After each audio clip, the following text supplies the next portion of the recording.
Vous avez certainement entendu parler de Las, petit village de 130 habitants au cœur du Béarn, qui veut devenir une principauté. L'initiative vous a fait sourire, vous a intrigué. Ce soir, peut-être pour la première fois, nous allons essayer de répondre aux questions de manière plus détaillée et de savoir exactement ce qu'il en est de ce projet original. Pour cela, nous recevons Jacques Pédéonta, maire de Las depuis 31 ans. Bonsoir monsieur le maire. Bonsoir. Et merci d'être avec nous. Avec plaisir. Bon, alors la première question, tout simplement, c'est pourquoi une principauté? L'idée, c'était s'amuser, faire une blague, ou ça s'appuie sur quelque chose de plus sérieux? D'où c'est venu et pourquoi? Pourquoi une principauté? Pour déjà pas faire comme les autres. Aujourd'hui, on est face à une problématique très très large en France qui est le déclin du milieu rural et la fin des petits villages avec l'acte 3 de la décentralisation qui va nous enfermer dans des très grandes intercommunalités, dans des très grands cantons. Vous savez bien, aujourd'hui, on ne parle plus que de taille critique, de nombre d'habitants, de chiffres, de globalité. L'idée, c'est comme le village de Las, en plein cœur du Béarn, n'aura finalement jamais la mer. On ne pourra jamais nous comparer à Biarritz ou à Saint-Jean-de-Luz. Voyez les efforts dépensés par certaines villes en France, par beaucoup de villes qui veulent capter le Tour de France. Et une étape du Tour de France, c'est 200 000 ou 250 000 euros l'arrivée, le départ. Nous, on n'aura jamais les moyens de tout ça. On est 130 habitants à Las. Donc il fallait trouver autre chose, il fallait trouver une idée singulière, originale, qui existe déjà, puisque la principauté de Monaco c'est un fait, la principauté d'Andorre aussi. Donc écoutez, pourquoi pas la principauté de la Béarn? Pourquoi pas? Mais alors, principauté, d'accord, vous voulez faire connaître votre village et valoriser la commune, mais le terme principauté, c'est quand même très connoté. Il n'y avait aucune autre structure possible pour faire ça? Oui, si on regarde du point de vue institutionnel, il y a plein de structures, mais là on est dans le cadre et dans le moule de ce que veut nous amener à faire finalement le gouvernement aujourd'hui et à travers lui les préfets dans tous les départements. Principauté en soi vis-à-vis de la loi et de la légalité aujourd'hui en France, c'est sûr que ça peut paraître étonnant, curieux et impossible à réaliser. Je vous rappelle que la République, elle est une et indivisible et que si on va directement frapper à la porte de l'État, du ministère de l'Intérieur, de Bercy, il y a peu de chances qu'on soit entendu et qu'on soit reconnu pour une nouvelle structure qui pourrait s'appeler Principauté. Donc de ce point de vue-là, ça paraît quand même très très compliqué. Je pense qu'il risque de passer beaucoup d'eau dans le gave d'Oloron avant qu'il y ait un président de la République finalement qui nous écoute et qui dise, comme le général de Gaulle en 58, eh ben ok, Prince Régnier, on vous reconnaît un statut indépendant avec un statut fiscal particulier qui va faire de vous une principauté à part entière. Ça, c'est peu probable dans le temps et dans les années qui viennent ou demain. Par contre, il ne vous a pas échappé que le terme principauté parle à tout le monde. Il fait que les gens s'interrogent sur notre démarche. Il attire en nous une attention particulière que on n'aurait pas. D'ailleurs, que ce soit des médias nationaux ou internationaux, du coup, s'interrogent à notre démarche et à ce que veut faire le village de Las. Et de ce point de vue-là, par un caractère très très singulier de la démarche, on peut derrière expliquer le projet de développement qu'on a, qui fait que nous aussi, même avec 130 habitants, on a envie de continuer à vivre, on a envie de continuer à attirer des gens chez nous, à faire que des jeunes puissent s'installer et à ce qu'on puisse tout simplement exister partant d'un modèle qui est que on pense que le global qui s'applique au local, ça a peu de chances de marcher ou ça aura de moins en moins de chances de marcher, mais pour partir du local pour aller vers le global, là, ça nous parle un petit peu plus et c'est tout l'axe de développement de notre projet. D'accord. Donc la question de la souveraineté, que ce soit pas facile, certainement, vous allez quand même faire la demande? Écoutez, c'est pas exclu qu'on puisse faire la demande. Il y a un aspect aussi que j'ai pas du tout évoqué. Là, vous parlez de l'aspect légal des choses par rapport à la loi. Mais il y a aussi tout ce que peut développer en vous, développer en chacun, ce qu'est une principauté en Parce que soi. pourquoi vous n'avez pas choisi plutôt la République de Las, le Royaume de Las, le pays de Las? Pourquoi principauté? Ben, encore une fois, je vous dis pourquoi pas. Et je vous réponds à ça parce que une principauté, ça parle à votre imaginaire. Vous êtes une femme, je suis un homme. euh, Bon, je ne sais pas au fond de vous, mais on a peut-être tous aussi au fond de nous des rêves d'enfance de prince et de princesse. Ça a du sens. Et le terme principauté évoque tout un tas de choses dans l'imaginaire, et les premières des choses que ça évoque, c'est les princes et les princesses.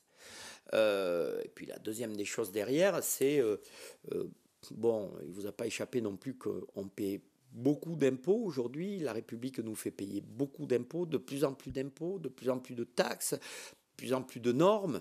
Et donc, le caractère d'une principauté peut éventuellement évoquer aussi en vous le cadre du statut fiscal particulier. Bon, comme ce statut fiscal particulier, comme une reconnaissance de l'État, il est peu probable qu'on l'obtienne demain ou en tout cas assez rapidement. On veut jouer sur l'imaginaire pour faire en sorte qu'on attire les regards sur nous, sur notre territoire, sur le village de Las, et sous le prétexte de la principauté, quelque part décliner un projet de développement qui part du local pour aller vers le global et non l'inverse. D'accord. Et ce projet de développement, donc l'objectif, vendre du rêve, mais quoi d'autre? Les axes de développement, c'est quoi? La culture, l'agriculture, le tourisme Mais vous savez, les axes de développement, ils sont finalement assez simples. On part de ce que l'on a. On part du fait on est un territoire qui existe déjà, qui a un certain nombre de ressources, sauf qu'on pense qu'un certain nombre de ces ressources ne sont pas suffisamment exploitées aujourd'hui, suffisamment mises en valeur ou suffisamment connues. Bon, le Béarn souffre d'un manque de reconnaissance terrible, d'un manque de communication et de mise en valeur de son identité, de son histoire, de ce qu'il est, de ses valeurs. Bon, ça, on ne peut que le regretter. C'est pas moi tout seul qui peut changer la face du monde par rapport à ça. Sauf que, comme je vous disais, on n'aura jamais la mer à Las par rapport au Pays Basque et à la façade atlantique. À côté de ça, on a une histoire, on a une identité forte, on a une culture. Bon, le Béarn, je vous rappelle que c'est quand même le pays d'Henri IV, c'est le pays de Gaston Phébus, c'est le pays de Bernadotte, roi de Suède. C'est le lieu de convergence des 5 voies principales qui vont à Compostelle, des chemins de Compostelle. Donc, le projet de développement, il s'appuie juste là-dessus, sur ce que nous sommes, sur un certain art de vivre, une douceur de vivre, un bonheur qu'on a à vivre ici, puisqu'on a tout un tas de ressources à nos pieds qu'on n'a peut-être pas suffisamment exploitées aujourd'hui. La mer toute proche, l'océan tout proche, la montagne toute proche. Et à côté de ça, eh bien, on a une agriculture qui a de beaux produits, qui se bat pour les faire connaître, pour mieux les valoriser. On a, je vous le disais à l'instant, une culture et une histoire qui ne demandent qu'à être mises en valeur. On a également un patrimoine qui est extraordinaire, qui ne demande lui aussi qu'à être mis en valeur. Donc voilà, le projet de développement, il s'articule à travers tout ça, à travers nos ressources, notre art de vivre, notre culture, notre histoire, notre agriculture. le tourisme qui se développe entre trois destinations fortes que sont aujourd'hui Biarritz, cité au bord de l'océan et destination touristique importante, qui est Dax, cité thermale, l'une des premières cités thermales de France ou la première cité thermale de France. Lourdes, tout proche, mais c'est la Bigorre, première cité mariale de France. Et nous, le village de Las, on est au milieu. On est exactement au milieu. Donc, si notre démarche permet dans le temps de faire qu'on peut valoriser nos produits, on peut installer des jeunes, on peut attirer chez nous des investisseurs, on peut développer une boutique des produits de la principauté. Autour du terme principauté, on peut développer un produit autour des mariages princiers et qu'on devienne une destination où on vient pour se marier. Si on peut faire que dans le temps, on devienne une destination touristique et on augmente notre capacité à recevoir du tourisme et par là même notre capacité d'hébergement, qu'on valorise toutes les bonnes tables qu'on a à Las, mais également dans un environnement proche et quelque part augmenter notre capacité d'accueil, je crois qu'on aura répondu au projet que d'aucuns ou certains peuvent trouver comme farfelu, qui n'aboutira pas, qui n'est pas réaliste et réalisable. D'accord. Sauf que on a envie de rendre possible ce qui apparaît impossible. Ok, donc devenir destination touristique, installer des entreprises, éviter que le village perde son en identité. population, en identité. Quels moyens vous vous donnez et quels moyens vous avez pour mettre tout ça en place? Parce que ça ne se fait pas du jour au lendemain. Est-ce que vous n'avez pas peur aussi qu'on vous reproche de travailler en solo?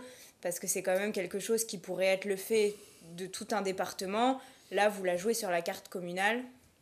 Non, mais le côté solo, les reproches, le côté singulier, voire farfelu de l'initiative.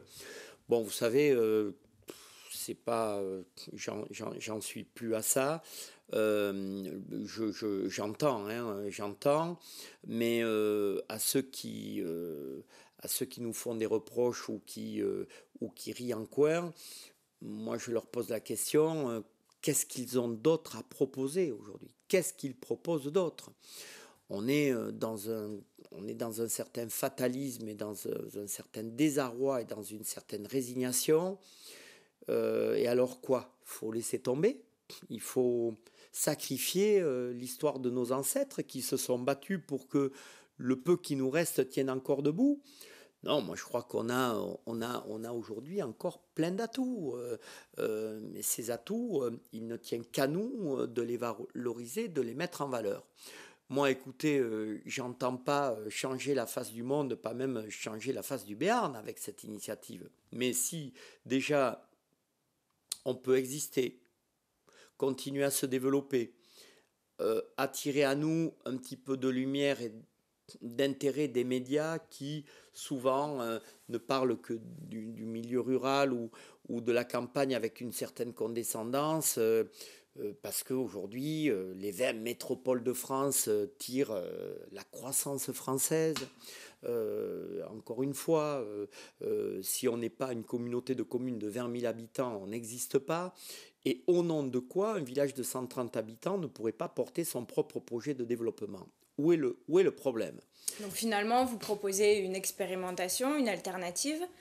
Mais pour mettre ça en place, j'imagine qu'il faut quand même quelques moyens et qu'au vu quand même de l'essence de la démarche, c'est pas vers les institutions et les subventions classiques que vous allez vous tourner. Alors, on aborde là le fond du problème et le fond du sujet.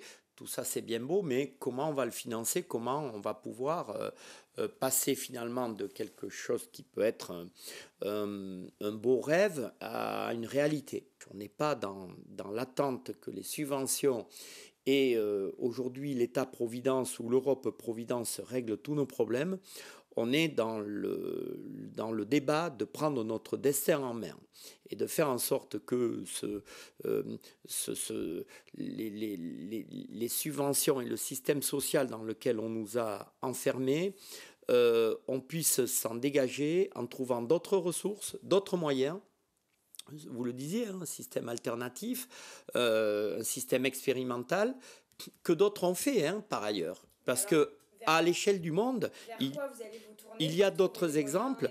Ben, écoutez, les autres moyens, il ne vous a pas échappé aujourd'hui que aussi l'écart en France s'agrandit entre ceux qui ont toujours plus et une classe moyenne dont on va dire qu'elle glisse vers le bas et avec de plus en plus de gens qui dévissent et des gens très bien en soi, très bien formés, qui pouvaient avoir d'ailleurs un équilibre familial. Et puis quand le désordre économique s'est installé, le désordre familial s'est installé aussi. Et puis on peut finalement tous se retrouver du jour au lendemain, ou en tout cas assez vite, dans la mendicité sur le trottoir. Et s'il n'y a personne pour vous tendre la main, vous êtes vraiment très très mal.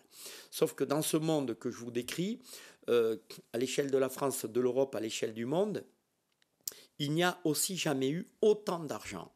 Sauf que cet argent est concentré dans de moins en moins de mains et qu'il n'est pas redistribué. Il est clair que si on ne trouve pas les moyens de notre propre développement pour reprendre notre destin en main, pour donner un sens au projet, pour donner un petit peu d'espérance et d'espoir aux personnes qui nous suivent dans cette aventure, ce sera compliqué. Sauf qu'aujourd'hui, au moment où je vous parle, j'ai quand même le sentiment que notre expérience intéresse en France et dans le monde, et que par soit des personnes qui croient en nous par le système de la donation tout simplement, on peut peut-être trouver quelques ressources.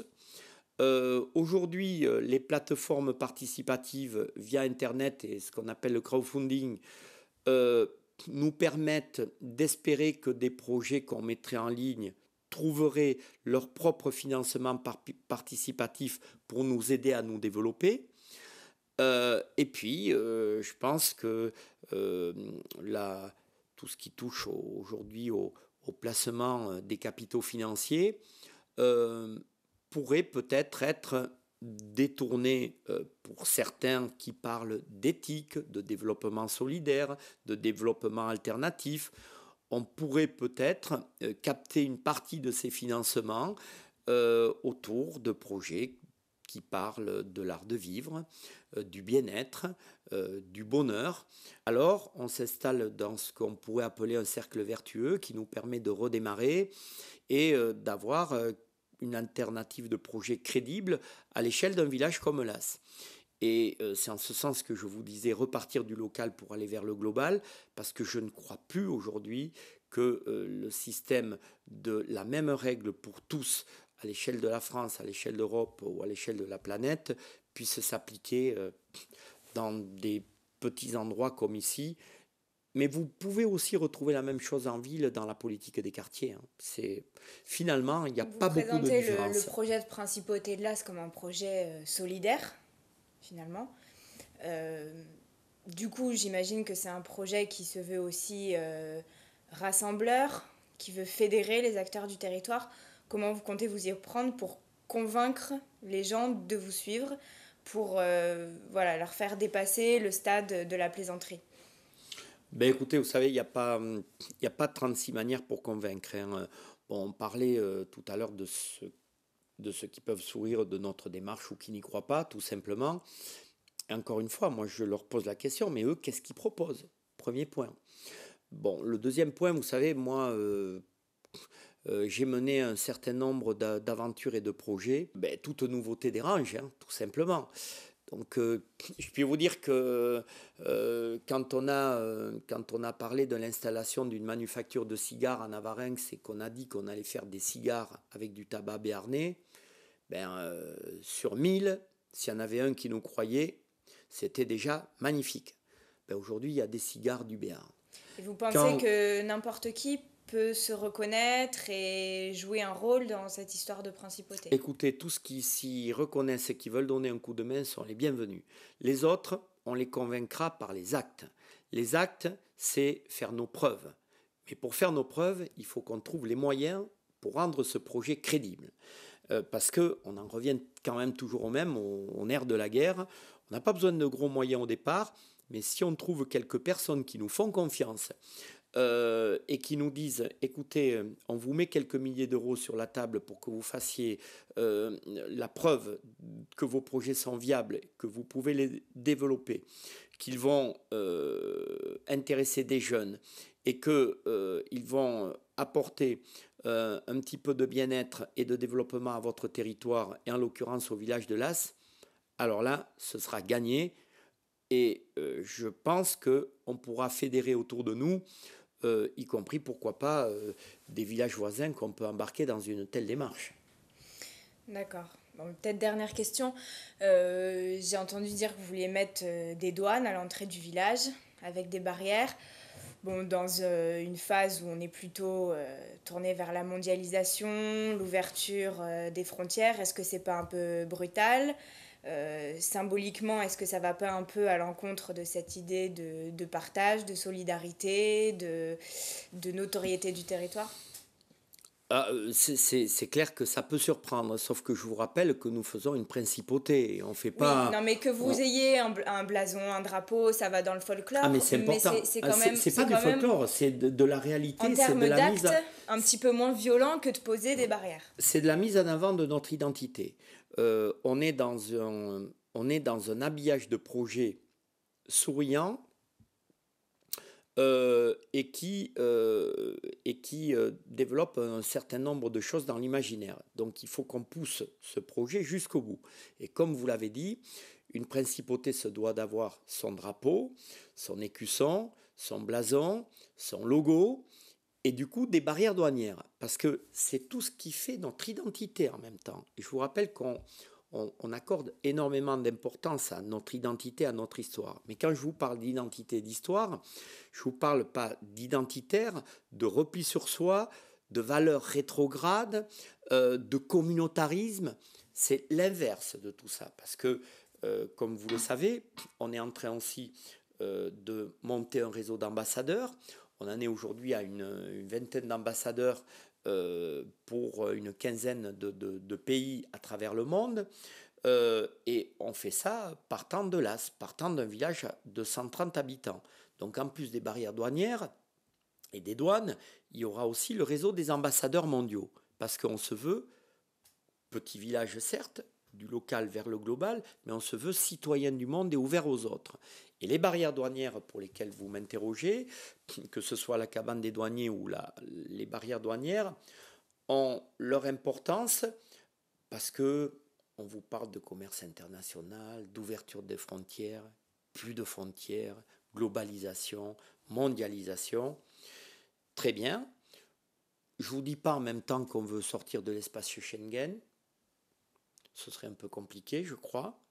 Mais par contre, la douane à l'entrée du village avec la barrière douanière, quand vous venez d'ailleurs et que vous rentrez à Las, la douane et la barrière douanière est là pour vous montrer que vous rentrez dans un territoire différent d'où vous venez. Et que le village de Las n'est pas tout à fait comme les autres. Et donc, c'est un passage. Vous marquez ce passage. À ceci près que la barrière, elle est toujours ouverte. Et pourquoi elle est toujours ouverte? Parce qu'on est dans un esprit d'ouverture et les gens continueront à passer dans l'as, à rentrer, etc., etc. Et quand vous sortez du village, la barrière reste aussi ouverte, elle est toujours ouverte, parce que voyez-vous, on est un village qui, même s'il a des limites, le village de là, c'est 646 hectares, et pas plus, parce qu'après le village de Narp, c'est le village de Narp, et avant le village de là, c'est le village d'Andrin, et à gauche du village de là, c'est le village d'Oriul. Donc, chacun a son caractère, et le village de Las, c'est 646 hectares. Mais quand vous sortez de Las, on est du coup un village qui ne se connaît pas de frontières, qui est ouvert aux autres. Vous êtes à Las, au centre du monde. D'ailleurs, on a une évocation de ce centre du monde sur la place de l'église, avec les 60 principales capitales du monde et le kilomètre qui nous sépare d'elles. Et quand on sort de Las, il n'y a pas de frontières, il n'y a plus de frontières. Nous sommes un territoire paisible, qui ne se connaît pas de frontières, qui est ouvert aux autres. Mais quand vous y rentrez, vous rentrez dans un territoire différent, avec ses propres règles qu'il faut aussi respecter. Et si vous me respectez, moi je peux vous respecter, quelle que soit votre opinion politique, votre religion, d'où que vous soyez, quelle que soit votre couleur de peau. Et aujourd'hui, Principauté de Las, est-ce que c'est une initiative qui est menée par la mairie? Est-ce que vous avez créé une entreprise? Comment ça se Alors passe? où on est dans la plus stricte légalité française. Aujourd'hui, Principauté de Las, c'est un groupe de personnes, on va dire d'une vingtaine de personnes et de quelques milliers de sympathisants aujourd'hui. Parce qu'avec Internet, ça permet de faire quand même beaucoup de choses et d'être citoyen du monde, comme vous le savez. Donc, du coup, Principauté de Las aujourd'hui, c'est une association, loi 1901, enregistrée à la sous-préfecture d'Oloron, avec un numéro inscrit au journal officiel, tout ce qu'il y a de plus classique, plus un dépôt de marque, puisque Principauté de Las est inscrit à l'INPI, parce qu'on veut quand même protéger le nom, le terme, pour éventuellement faire une boutique de produits. Ces produits feront vivre la marque Principauté de Las, la feront connaître la Principauté. Donc voilà, aujourd'hui, Principauté de Las, c'est un ensemble de personnes qui travaillent autour de ce projet, dans lesquels vous retrouvez un économiste, des étudiants, des banquiers, des avocats, des ingénieurs, une trader même, et un certain nombre de personnes qui se sont passionnées pour ce projet. Et aucun habitant du village? Et quelques habitants du village, effectivement. Pas toute la population pour l'instant, mais l'association reste ouverte. Ça aussi, c'était une difficulté de faire adhérer la population.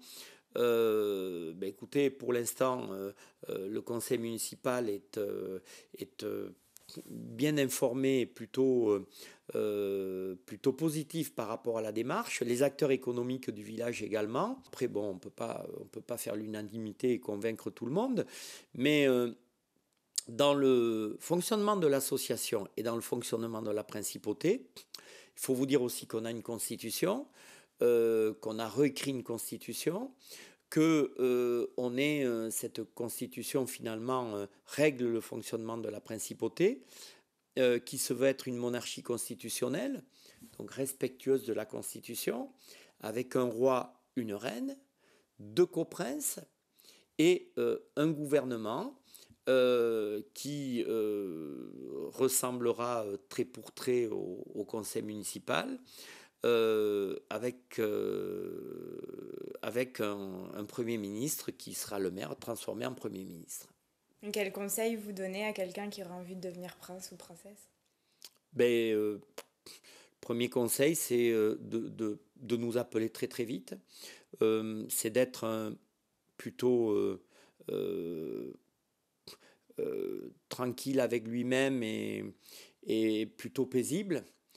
Et qui soit surtout pas dans la résignation et le fatalisme, qui soit prêt à développer et à porter toute idée, dont la nôtre, et qui se reconnaisse quand même un peu dans la nôtre, parce que quelqu'un qui est dans le refus total, dans le blocage et dans le yaka faucon, vous les connaissez les yaka faucons, ils sont extrêmement nombreux.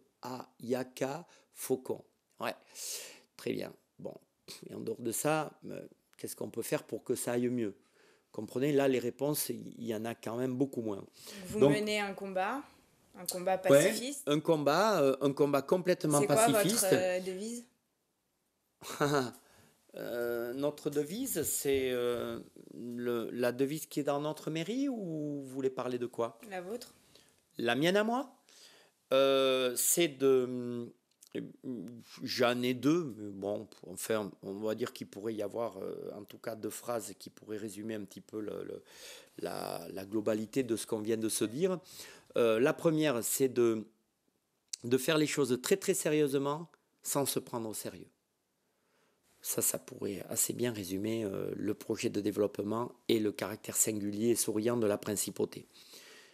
La deuxième, c'est de garder en permanence son âme d'enfant avec la tête très haut dans les étoiles, plongée dans les étoiles, en gardant les pieds bien ancrés sur terre. Et la devise de la principauté? La devise de la principauté, c'est passion et audace. Parce que si vous n'êtes pas un peu audacieux, jamais vous menez un projet comme ça. Et à la fois, si vous n'êtes pas passionné, vous avez toutes les chances de vous faire broyer par les méchants qui ne croient plus en rien. C'est la passion d'un territoire avec l'audace de ces hommes. Je vous félicite.